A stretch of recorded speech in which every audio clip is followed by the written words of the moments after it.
Good evening. Thank you for joining us. I'm Greg Glover. And I'm Cindy Sexton. Some Sequatchie County residents are afraid they may have no one to call for help if a major fire breaks out. They learned the fire chief at their volunteer fire department walked off the job. Local 3's Jemiah Beatty has details. Jemiah.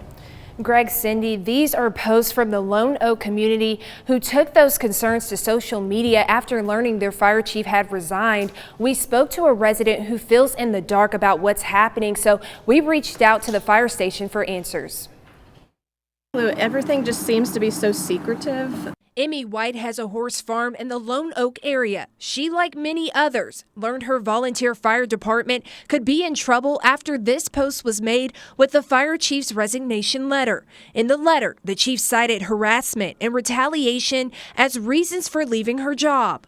People were commenting, asking questions like, is the board? Who's the president? Who's running the show here? How do we find information? And things were just getting deleted. She says it's cause for concern because if there's an emergency, firefighters from the station, which is only 2 minutes away, may not show up. That's the big question. There's never been any kind of, public announcement from the fire department saying, hey, we're closing down.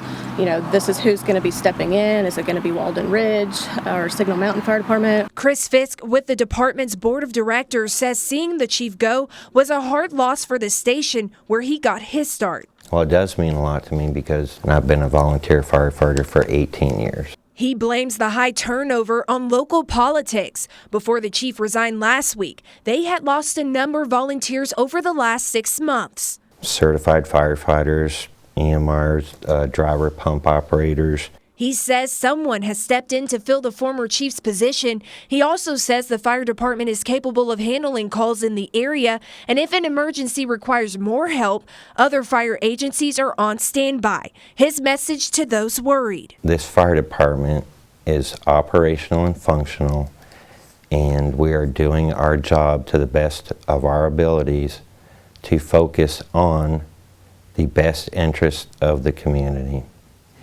Fisk says those wanting to give feedback can email the department. We will include that information on our website. He says they are willing to work with everyone. Reporting live, I'm Jemiah Beatty, Local 3 News.